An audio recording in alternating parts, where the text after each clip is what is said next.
I never imagined that a single night inside a hospital room would dismantle everything I believed about my own son. The call came just after midnight. A motorcycle accident. Route 6. Severe injuries.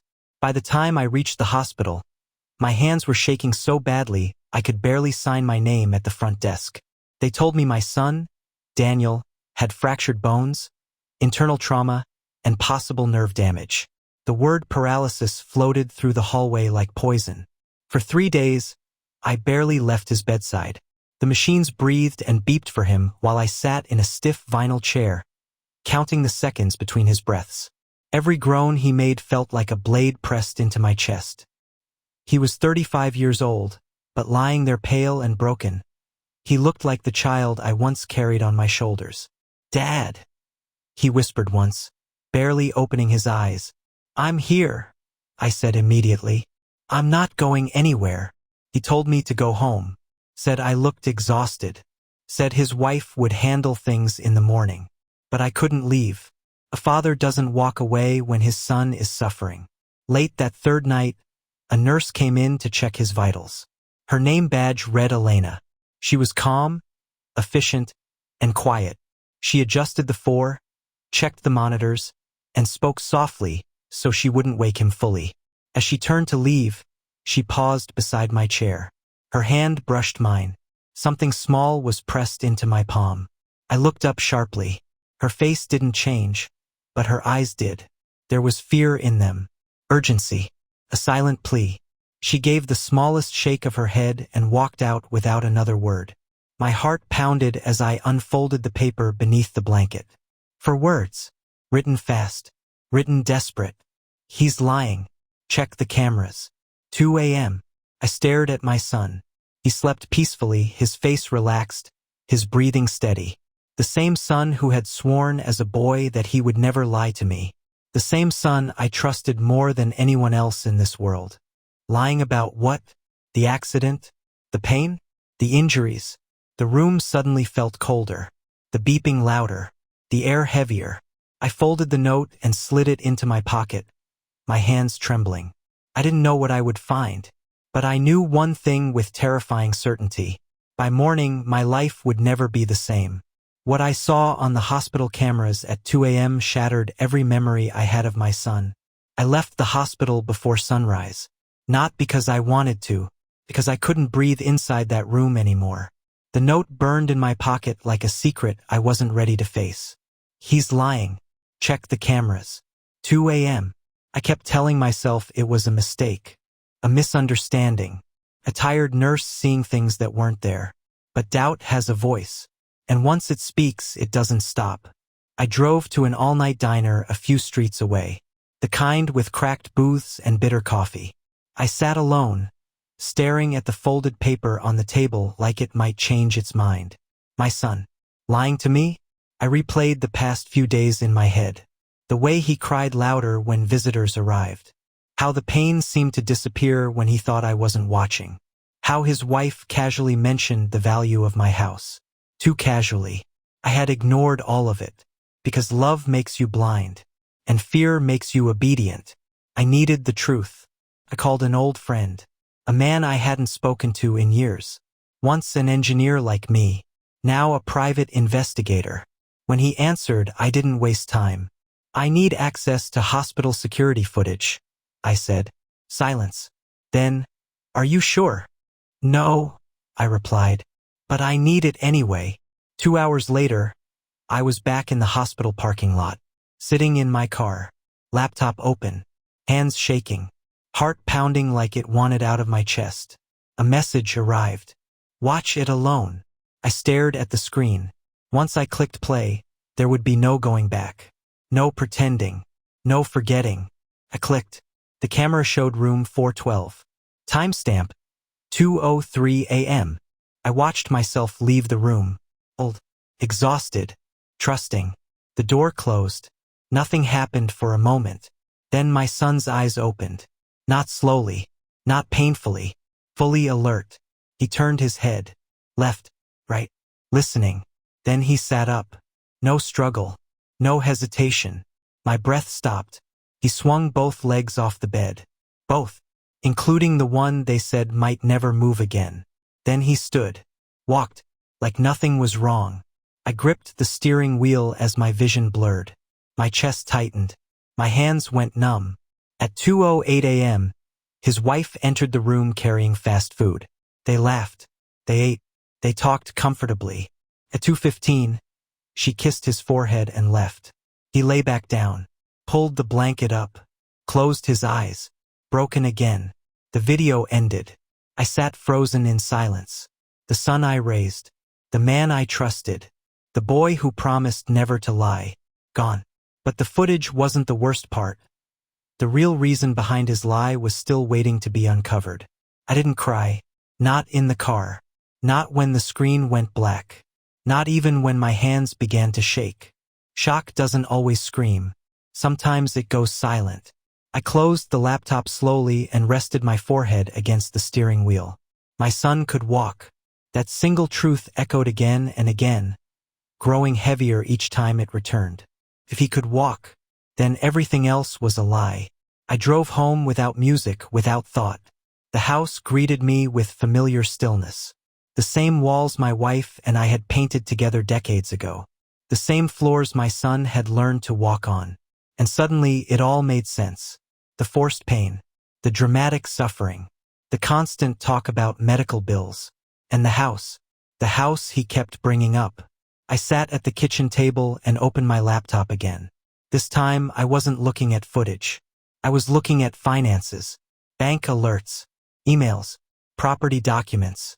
What I found made my stomach turn. Debt, more than I imagined. Bad investments, risky deals, loans he never told me about. My son wasn't pretending to be broken because he was scared. He was pretending because he was desperate. I made another call to my old friend.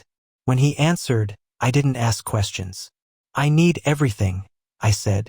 Medical records, payments, any connection between my son and the doctor. He didn't hesitate. I'll start digging, he said. But you should prepare yourself. That night I couldn't sleep. Every memory betrayed me. Teaching him honesty, praising him for being truthful, defending him when others doubted him. I had raised him to believe lying was wrong. So how had he become this? The next morning, I returned to the hospital. I played my role perfectly. Concerned father, tired smile, gentle voice. He grabbed my hand and whispered, "Dad, I'm scared I'll never walk again." I nodded. I lied back. Inside, something in me hardened. Because now I knew the truth. And once a man knows the truth, he has two choices: break or fight back. I chose the second. What my investigation uncovered next proved this wasn't just a lie. It was a carefully planned trap. The truth didn't arrive all at once. Came in pieces. Sharp ones. By the second evening, my phone rang while I was sitting alone in my living room, staring at my wife's photograph on the mantel. My old friend spoke quietly, like someone delivering bad news to a dying man. "It's worse than you thought," he said. I didn't answer. I already knew. "The doctor," he continued, "received money from your son. $15,000. A week before the accident." My chest tightened. "A bribe," he added. Clear as day. The room felt smaller. "There's no spinal injury," he said next. "None. The original scans are clean. The paralysis story was fabricated." I closed my eyes. So this wasn't panic. It wasn't impulse. It was planned. The accident, the performance, the suffering, all rehearsed. And the reason became painfully clear when he said the next words. "Your son is drowning in debt. Nearly 200,000. Creditors are circling. He needed fast money. My house." The thought landed like a hammer. The home my wife and I built. The walls that held our life. The roof that sheltered every memory. They weren't asking for help. They were setting a trap. I thanked my friend and ended the call. Then I did something I never thought I would do. I protected myself. I changed every password. I locked every document. I froze large transactions. I secured the deed. If they wanted my home, they'd have to fight for it. The next morning, I returned to the hospital. My son groaned when he saw me, clutching his leg dramatically. His wife sat beside him, eyes soft, voice careful. "We need to talk about finances," she said. "Here it comes." She spoke of insurance problems, denied claims, urgent surgery. Then she hesitated, perfectly timed. "There may be one solution," she whispered. "My friend has a buyer for your house." I stared at her. 40 years of memories reduced to a solution. I didn't shout. I didn't argue. I simply said, "Let me think." And when I walked out of that room, I knew one thing. The trap was set. But they weren't the only ones who could act. What they didn't know was that I had already decided to play along. For 2 days, I became someone else. Not a father searching for truth. A father pretending not to know it. Each morning, I returned to the hospital with the same tired smile. I sat beside my son's bed. I listened to his rehearsed pain. I nodded when his wife spoke of bills, urgency, and impossible choices. They thought they were winning, and that was their mistake. Every groan he made sounded different now. Every tear felt calculated. Every word carried weight. "Dad," he whispered one afternoon, voice shaking, "I don't know how much longer I can live like this." I squeezed his hand. Inside, I felt nothing. His wife watched closely, measuring me, waiting for the moment I would surrender. When I didn't, she tried again. "The surgery window is closing," she said softly. "If we wait too long, the damage could be permanent." I looked at the floor. Perfect. They mistook silence for weakness. That evening, I met my friend in his office. Papers covered his desk like pieces of a puzzle finally fitting together. Bank transfers, medical reports, false diagnoses, debt records. Enough to destroy everything. "You can go to the police now," he said. "Not yet," I replied. I needed one thing more. The truth from my son's mouth. I made 3 phone calls that night. To a neighbor who had known my family for decades. To an old friend who had stood beside me when my wife was buried. And to hospital security. All of them agreed. The next morning I dressed carefully. Not in casual clothes. Not in comfort. In a black suit. The one I wore the day I lost my wife. When I looked in the mirror, I barely recognized myself. The softness was gone. In its place stood a man who had been pushed too far. I walked back into the hospital room. My son smiled weakly. "Dad, you look serious." I returned the smile. "Yes," I said calmly. "I've made a decision." His wife leaned forward, eyes shining with relief. But behind my calm voice, a storm was waiting. What I brought into that room next would expose every lie. In front of everyone. I didn't raise my voice when I spoke. I didn't need to. "I've made a decision," I repeated, stepping fully into the room. My son's wife exhaled in relief. She reached for his hand, already convinced she had one. My son watched me carefully, his face pale, his body perfectly still beneath the blankets. I turned and opened the door wider. They weren't expecting anyone else. My old friend entered first, carrying a thin black folder. Behind him came 2 familiar faces. People who had known my family long before lies lived in this room. Confusion flickered across my son's face. "Dad, what's going on?" he asked. I didn't answer. Instead, I nodded to my friend. He placed a tablet on the rolling tray beside the bed and tapped the screen. The glow lit the room. Black and white footage filled the display. A timestamp appeared. 2:03 a.m. My son froze. The video played. He sat up. He swung his legs over the bed. He stood. No pain. No weakness. His wife's breath caught in her throat. The footage continued. The food. The laughter. The comfort. The lie. No one spoke. The machines hummed. The seconds passed. When the screen went dark, the room felt smaller. He stared at the tablet like it might disappear if he refused to blink. "Dad," he whispered. "I can explain." I finally spoke. "Explain how you walked while telling me you were paralyzed. Explain how you laughed while I begged God to save you. Explain how you planned to take my home." His wife stepped back, shaking her head. "You weren't supposed to see that." I turned slowly toward her. "No," I said calmly. You weren't supposed to get caught. The door opened again. A man in a white coat stepped inside, clipboard in hand. He stopped the moment he saw the tablet, the folder, the faces. I looked at him. "Doctor," I said quietly. Perfect timing. My friend opened the folder. Inside were 2 reports. One real, one fake. "And this," I added, placing a bank record beside them, "is the payment you thought no one would find." The color drained from the doctor's face. My son broke. "I was drowning," he cried. "I had no choice." I looked at him. "You always have a choice," I said. "And you chose betrayal." What I said next ended our relationship forever. My son was crying. Not the quiet, embarrassed kind. The desperate kind. "I'm sorry," he said again and again. I panicked. I thought I'd lose everything. I looked at him for a long moment. 35 years of memories passed between us in silence. Teaching him to ride a bike. Sitting in the front row at his graduation. Standing beside him on his wedding day. All of it felt distant now. "You didn't panic," I said calmly. "You planned." He shook his head violently. "I never meant to hurt you." I let out a slow breath. "You hurt me the moment you decided I was easy to deceive." The words landed hard. His wife stood frozen, hands clenched, eyes darting between us like a trapped animal. The doctor stared at the floor. My friend said nothing. He didn't need to. "I trusted you," I continued. "I sat beside you while you pretended to suffer. I prayed for you.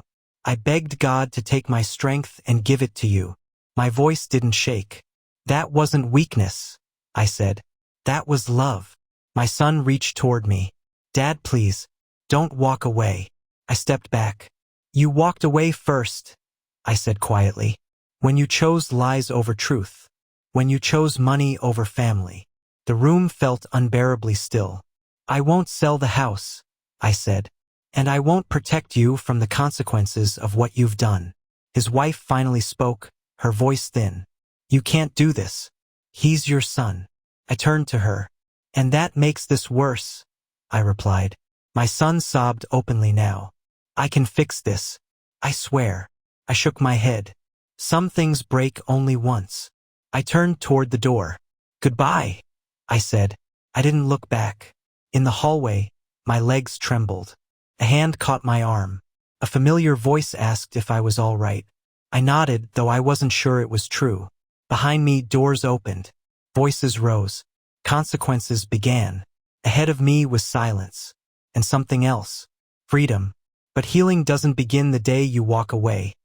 It begins the day you choose yourself. The house was quiet when I returned. Not empty, just still. The same walls. The same floors.